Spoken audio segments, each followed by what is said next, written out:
حضرت عمر فرماتے ہیں سنو، تمہارے نبی کہہ کر گئے، اما ان نبیکم قد قال، تمہارے نبی کہہ کر گئے کیا؟ بے شک اس کتاب کے ذریعے اللہ قوموں کو اٹھائے گا، بلند کرے گا، اور اسی کتاب کے ذریعے لوگوں کو پست کر دے گا۔ جو پکڑیں گے اس کتاب کو وہ اوپر جائیں گے، بلندی کی طرف جائیں گے، عروج کی طرف جائیں گے۔ اس کتاب کو جو چھوڑ دیں گے وہ پستی کی طرف جائیں گے۔ سیدھا سا معاملہ ہے۔ ساری تہذیبیں تو ہم نے یورپ کی اپنائی ہوئی ہیں، ننگا پن، بے لباسی، اور ساری چیزیں۔ کون سی ایسی چیز ہے جو ہم نے یورپ سے درآمد نہیں کی ہیں؟ یورپ سے کوئی بھی چیز آ جائے، آمنا وصدقنا سمعنا واطعنا، یہ حال ہے یورپ کی تہذیب کے اوپر ہمارا۔ تو ہم نے تو قرآن اور سنت کو چھوڑ ہی دیا ہے۔ بادشاہوں کو تو اپنے اقتدار کی ہوس تھی، اپنی کرسی کی ہوس تھی، اور پیروں اور فقیروں کو اپنی سجادہ نشینی کی۔ انہوں نے بھی کوئی دعوت کا کام نہیں کیا، انہوں نے بھی کوئی دعوت کا کام نہیں کیا۔ چلو مسئلہ نیل، عذاب نہیں آئے گا، چھین لیا جاتا ہے۔ جی، رسول کی مخالفت پر جانتے ہیں صحابہ کرام سے بڑی جماعت کوئی جماعت ہے؟ انبیاء کرام کے بعد صحابہ کرام کی وہ عظمت ہے کہ ان کے مثل پر یہ سورج طلوع نہیں ہوا ہے۔ اتنے بڑے لوگ تھے اور اتنے ہوشیار تھے، دنیا تباہ ہوتی ہے تو تباہ ہونے دو، آخرت ہاتھ سے نہیں جانے دینا ہے۔ بڑے ہوشیار لوگ تھے۔ سب کے لیے اللہ نے فرمایا رضی اللہ عنہم ورضوا عنہ، اللہ ان سے راضی ہو گئے، وہ اللہ سے راضی ہو گئے۔ کتنے ہوشیار لوگ تھے، اللہ کی رضا لے کر چلے گئے۔ بڑے بدبخت ہیں ہم لوگ، 60-65 سال میں کوئی جیتا ہے؟ کتے بھی جی لیتے، کھا پی لیتے، کتا بھی مر جاتا ہے کھا پی کر کے۔ ہم تو انسان ہیں اور وہ بھی مسلمان ہیں، ہم کو ایسے جینا جیسے کتا جیتا ہے۔ ان الحمد للہ نحمده ونستعینه ونستغفره ونعوذ باللہ من شرور انفسنا ومن سیئات اعمالنا، من يهده اللہ فلا مضل له ومن يضلل فلا هادی له، واشهد ان لا الہ الا اللہ وحدہ لا شریک له، واشهد ان محمدا عبدہ ورسولہ۔ یا ایہا الذین آمنوا اتقوا اللہ حق تقاتہ ولا تموتن الا وانتم مسلمون۔ یا ایہا الناس اتقوا ربکم الذی خلقکم من نفس واحدۃ وخلق منها زوجها وبث منہما رجالا کثیرا ونساء واتقوا اللہ الذی تساءلون به والارحام ان اللہ کان علیکم رقیبا۔ یا ایہا الذین آمنوا اتقوا اللہ وقولوا قولا سدیدا یصلح لکم اعمالکم ویغفر لکم ذنوبکم ومن یطع اللہ ورسولہ فقد فاز فوزا عظیما۔ اما بعد فإن خیر الحدیث کتاب اللہ وخیر الہدی ہدی محمد صلی اللہ علیہ وسلم وشر الامور محدثاتها وکل محدثۃ بدعہ وکل بدعۃ ضلالہ، الضلالۃ فی النار۔ اعوذ باللہ من الشیطان الرجیم، بسم اللہ الرحمن الرحیم، وانتم الاعلون ان کنتم مؤمنین۔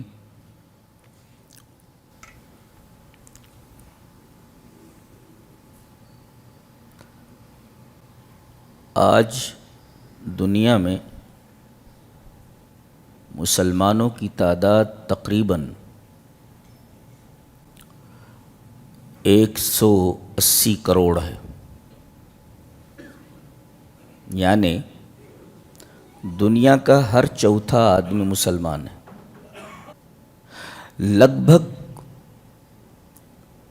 58 ممالک دنیا کے ایسے ہیں جن کے حکمراں مسلمان ہیں، یعنی تقریباً 58 حکومتیں ایسی ہیں، 58 ملک ایسے ہیں جن کے تاجدار اور جن کے حکمراں مسلمان ہیں۔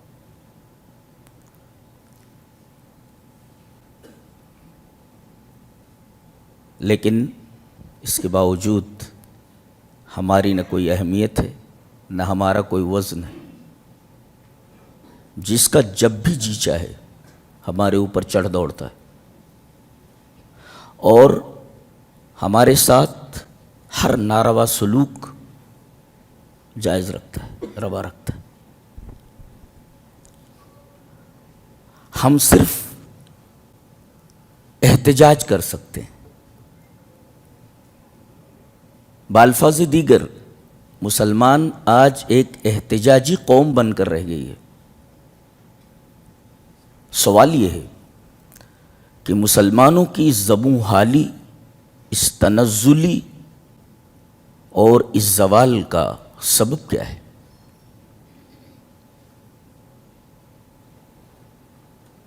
پہلے تو عالم یہ تھا کہ مامون الرشید اعظم جب قیصر قسطنطنیہ کو خط لکھتا تھا، کیا لکھتا تھا؟ یا کلب الروم، اے روم کے کتے، ڈاگ آف روما۔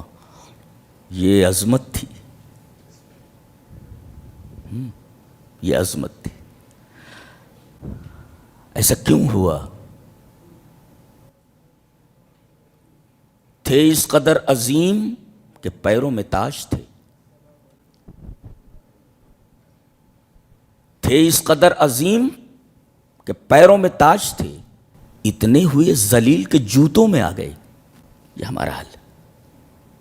سبب تو ہونا چاہیے نا، کچھ ریزن ہونا چاہیے نا عروج سے زوال کی طرف جانے کا۔ غور کرنے پر ایک تجزیہ کار اس نتیجے پر پہنچتا ہے کہ اس کے بنیادی 5 اسباب ہیں۔ There are 5 reasons۔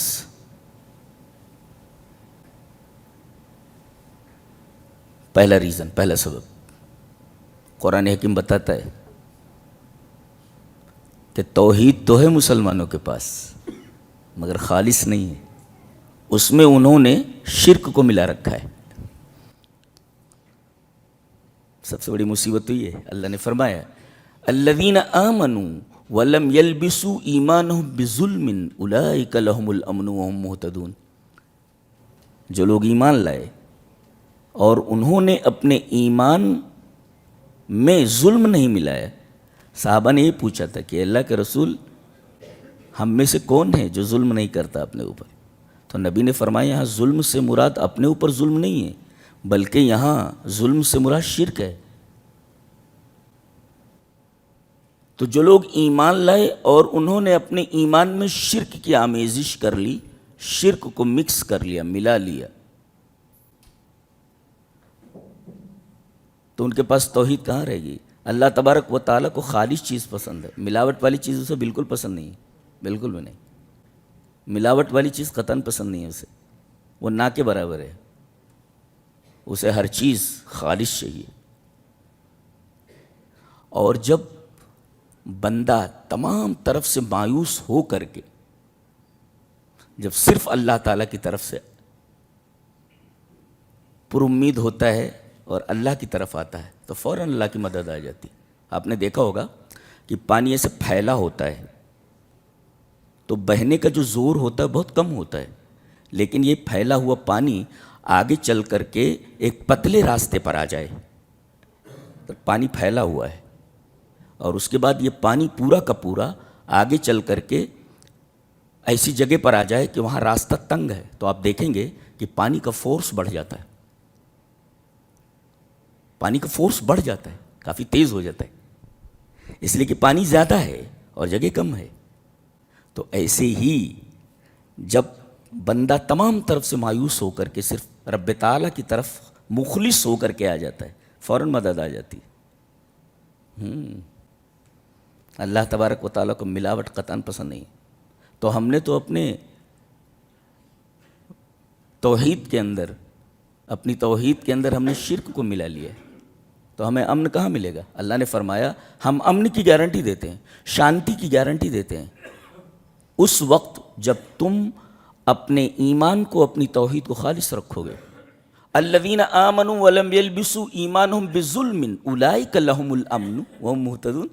آج مسلمان بے امنی کا شکار ہیں، اشانتی کا شکار ہیں، اس کی واحد وجہ یہ ہے کہ انہوں نے اپنی توحید کے اندر شرک ملا لیا ہے۔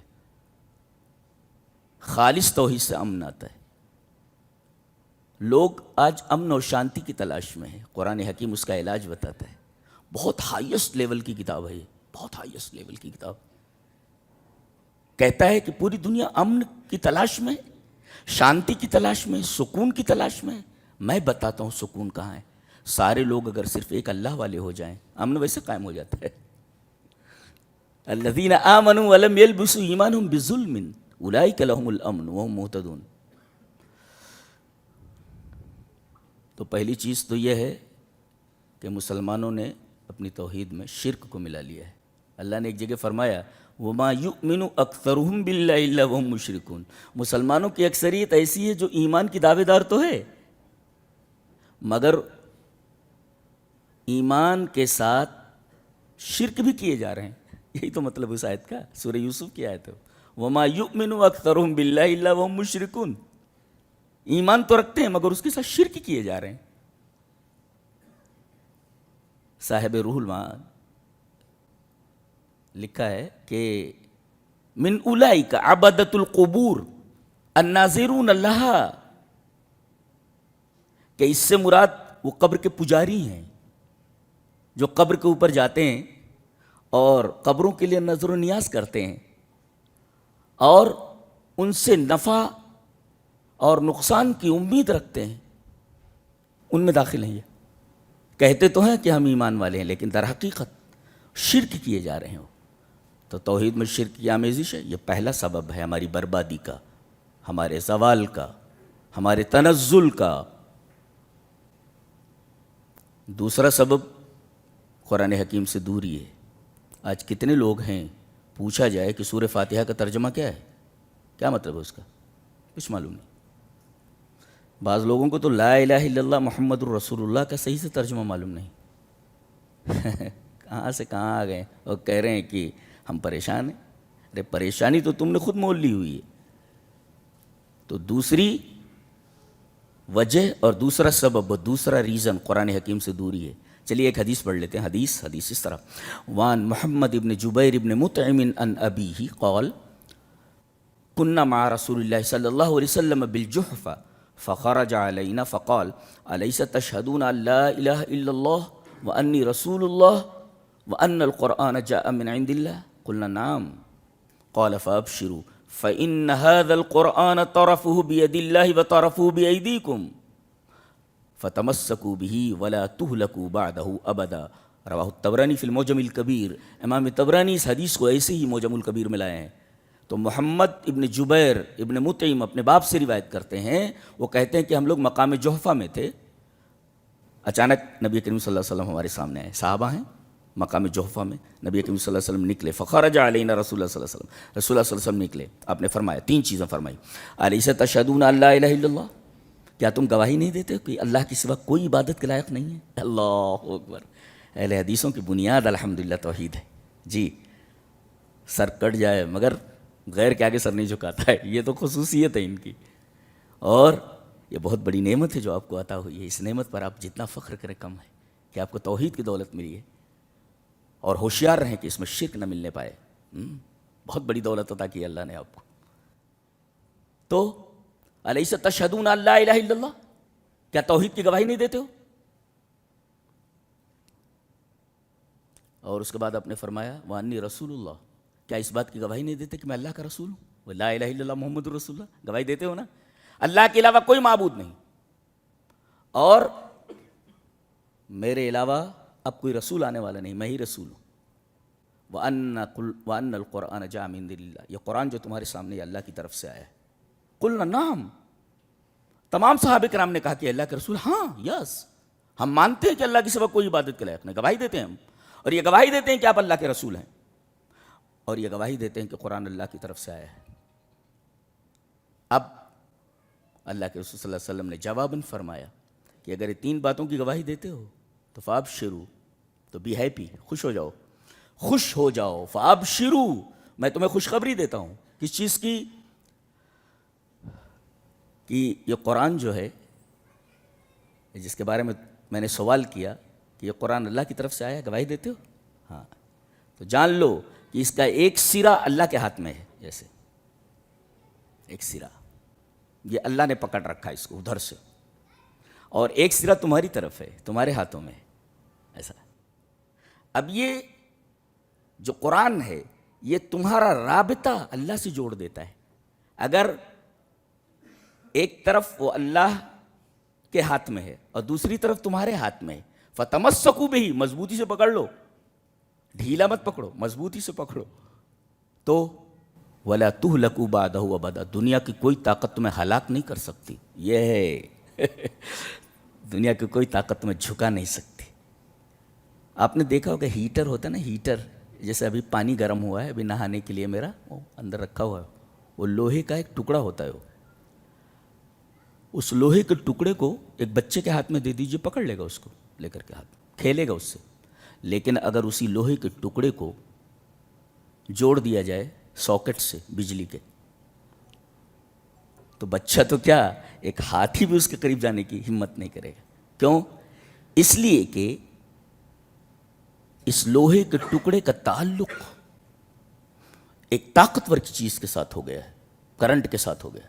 ایسے ہی قرآن کو ہم نے چھوڑ دیا، اوپر سے آیا ہے، اب ہم نے چھوڑ دیا، پکڑیں گے تو اوپر جائیں گے نا. اللہ فرماتا ہے انا انزلنا، ہم نے اس کو نازل کیا ہے، اوپر سے آیا ہے. جب پکڑو گے تو اوپر جاؤ گے، چھوڑ دو گے تو نیچے گر جاؤ گے. سیدھی سی بات ہے، سیدھی سی بات ہے. اوپر سے آیا ہے، پکڑو گے تو اوپر جاؤ گے، چھوڑ دو گے نیچے گر جاؤ گے. اب جب اس کو اللہ نے پکڑ رکھا ہے ایک طرف اور دوسری طرف تم نے پکڑ رکھا ہے، یہ رابطہ جو ہے ہمارے درمیان، یہ جو تعلق ہے، یہ قرآن کے ذریعے ہمارا تعلق ہے. اور قرآن سے دوری کا عالم یہ ہے کہ ہم کو معمولی سورہ کا ترجمہ نہیں آتا ہے، تو قرآن سے تو دور ہیں ہی ہم. حضرت عمر رضی اللہ تعالیٰ عنہ کی روایت امام مسلم رحمہ اللہ کتاب صلاۃ المسافرین و قصرها کے اندر لائے ہیں. روایت اس طرح قال عمر رضی اللہ تعالیٰ عنہ الا اما ان نبیکم قد قال ان اللہ یضع ان اللہ یرفع بهذا الكتاب اقواما ویضع به آخرین، رواہ مسلم فی کتاب صلاۃ المسافرین. حضرت عمر فرماتے ہیں سنو، تمہارے نبی کہہ کر گئے، اما ان نبیکم قد قال، تمہارے نبی کہہ کر گئے کیا، بے شک اس کتاب کے ذریعے اللہ قوموں کو اٹھائے گا، بلند کرے گا، اور اسی کتاب کے ذریعے لوگوں کو پست کر دے گا. جو پکڑیں گے اس کتاب کو وہ اوپر جائیں گے، بلندی کی طرف جائیں گے، عروج کی طرف جائیں گے. اس کتاب کو جو چھوڑ دیں گے وہ پستی کی طرف جائیں گے. سیدھا سا معاملہ ہے. ہم لوگ 10x10 کے ایک مقام کے لیے، ایک چھوٹی سی جگہ کے لیے ترستے ہیں. صحابہ کرام جن کے پاس کچھ نہیں تھا، بکریاں چرانے والے، اونٹ چرانے والے، جن کے پاس سیدھے سے رہنے کے لیے جگہ نہیں تھی، تہذیب نہیں تھی، کوئی تمدن نہیں تھا. یہ قرآن تو آیا، کوئی بہت بڑا کالج نہیں تھا ان کے پاس، کوئی بہت بڑی یونیورسٹی نہیں تھی. اللہ، وہ چھوٹی سی ایک مسجد تھی. پہلے اس کے دروازے نہیں تھے، دروازہ نہیں تھا، کتے آتے تو گھومتے رہتے تھے مسجد میں، کتے گھومتے رہتے تھے. دروازہ نہیں تھا، دیواریں مٹی کی، اور اوپر چھت کھجور کے پتوں کا، اور جس کے پلر تھے وہ کھجوروں کے تنوں کے. یہ مسجد تھی نبی کریم صلی اللہ علیہ وسلم کی. لیکن اس اسکول سے پڑھنے والے جتنے لوگ نکلے، سارے کے ساروں ریئل ہیروز تھے، ریئل ہیرو. گویا کہ یہ چھوٹی سی مسجد نرسری آف ہیروز ہے، نرسری آف ہیروز. اور ایسے ایسے ہیرو نکلے ہیں، خدا کی قسم کہتا ہوں کہ دنیا کی ساری یونیورسٹیز مل کر کے اگر ایک صحابی بنانا چاہیں نہیں بنا سکتے. دعویٰ ہے میرا. کیسی یونیورسٹی تھی چھوٹی سی.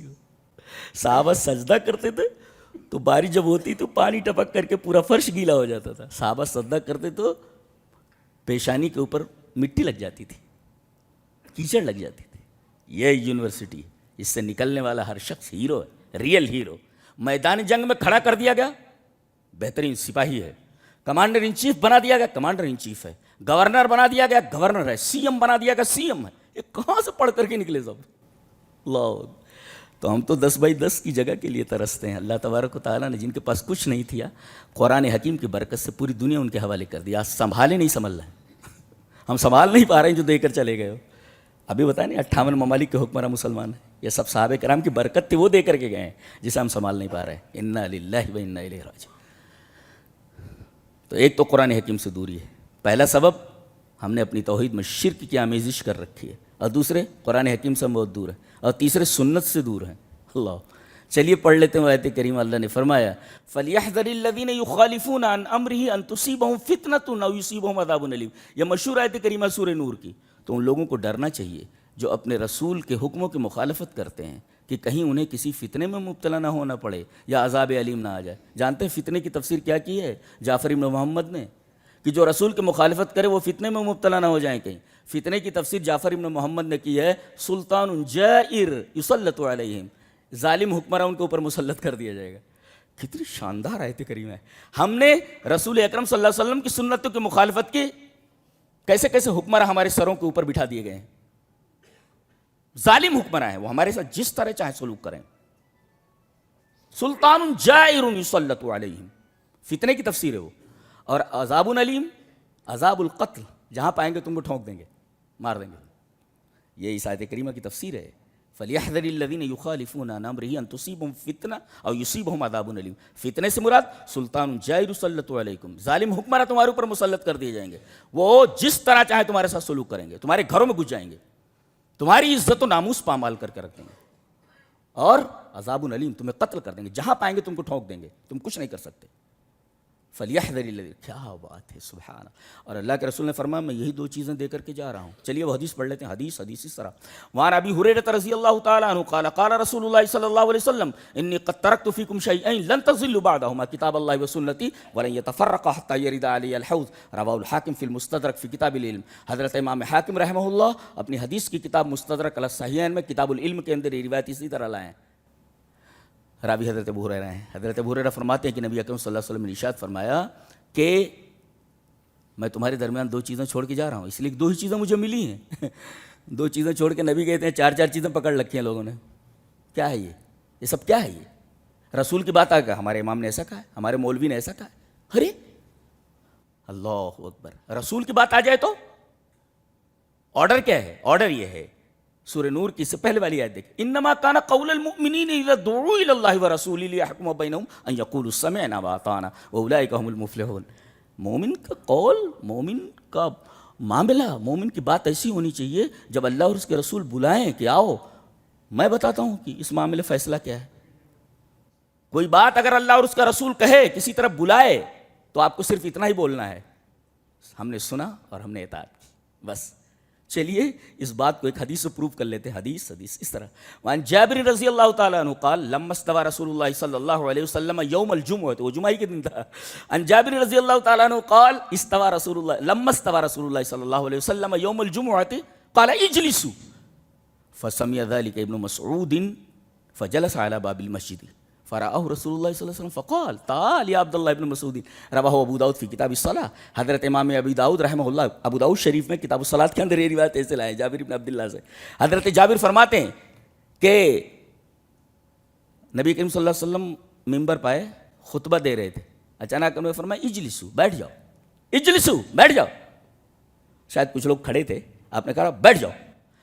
حضرت عبداللہ ابن مسعود مسجد میں آ ہی رہے تھے، بالکل دروازے کے پاس پہنچ گئے تھے اور یہ بات ان کے کانوں میں آئی، اجلسو، بیٹھ جاؤ. وہی بیٹھ گئے ہو. فجلس علی باب المسجد، مسجد میں داخل بھی نہیں ہوئے، فجلس علی باب المسجد، مسجد کے دروازے کے اوپر بیٹھ گئے. اذا دعوا الی اللہ ورسولہ لیحکم بینہم ان یقولوا سمعنا واطعنا. ہم نے سنا اور ہم نے اطاعت کی. ہم نہیں جانتے کہ کس وجہ سے آپ کہہ رہے ہیں، ہمیں کچھ معلوم نہیں. آپ نے کہا بیٹھ جاؤ، سو بیٹھ گئے. سٹ ڈاؤن، سو سٹ ڈاؤن. اللہ، یہ صحابہ ہیں. اللہ اکبر. اللہ تعالیٰ نے پوری دنیا ان کے حوالے کر دی. ہم 10x10 کی جگہ کے لیے ترستے ہیں. پورا جزیرۃ العرب دے دیا، پورا عراق دے دیا، پورا مصر دے دیا، پورا ایران دے دیا، قیروان تک افریقہ دے دیا، قسطنطنیہ تک دے دیا. اللہ، 10x10 کے لیے ترستے. کتنے چھوٹے لوگ ہیں. مسلمان چھوٹا تھوڑی ہوتا ہے، مسلمان اتنے چھوٹے ذہن کا نہیں ہوتا، بہت بڑا ہوتا ہے.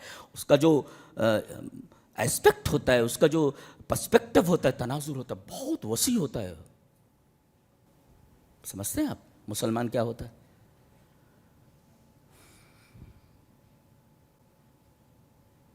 پہلا سبب توحید میں شرک کی آمیزش، گنو. دوسرا سبب قرآن سے دوری. تیسرا سبب سنت سے دوری، سنت کی مخالفت. 3، چوتھا حب الدنیا، دنیا کی محبت. مر نہ جاؤں. ارے مرنا تو ہے ہی، مرنے سے کیوں ڈرنا بھائی؟ وی ہیو ٹو ڈائی، مرنا ہی ہے. کہاں زندہ رہنا ہے کس کو؟ کون آیا ہے ہمیشہ رہنے کے لیے؟